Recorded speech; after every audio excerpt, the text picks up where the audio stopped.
Yo, what a finale. That was such a good finale. If you couldn't tell, this is my review for the Penguin, episode 8, aka the finale of the show. Man, this show, this is how you do a project on a villain character without the superhero. Like, Sony should really be taking notes right now, because this show just proved that Sony does these projects and they make it seem like that they can't do them because you don't have the superhero, but you can. And DC has proved that you can do a project on a villain without the superhero. Sony just sucks at it. But the Penguin, man, every single episode was so good, and it's just genuinely some of the best content we've gotten so far from the Matt Reeves Batman universe. And I am so excited for the Batman Part 2 now, because this finale, I feel like, perfectly sets up some elements that we could see return in that film.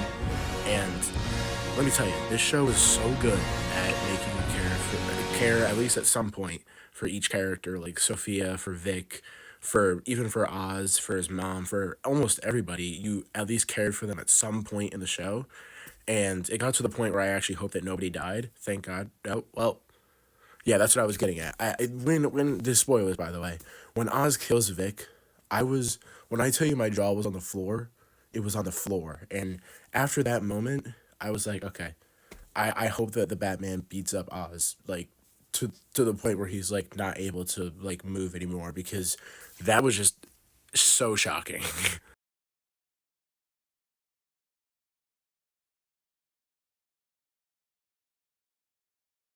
I honestly kind of thought Vic would maybe die, but I did not think that it would be Oz that would be killing him. But regardless, everything about this finale was just so good, and the fact that the finale was the longest episode is probably one of the best parts, because typically with superhero finales, I don't know why, but they usually make it the shortest episode of the season. But this one, no, was the longest episode. It was pretty much almost like a feature film, like, in a way. But regardless, I love the finale. I love the Penguin. I'm gonna be releasing a podcast episode later to talk more about it, just because there's so much to talk about.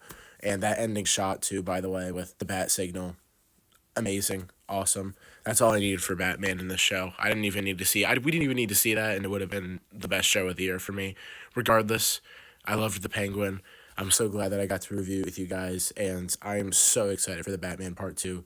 Colin Farrell also confirmed that he's going to be in that and have like 5 or 6 scenes, and that he's also signed on for another film. So clearly he's not going to be dying anytime soon, which is disappointing, because I want to see that man die now in this movies.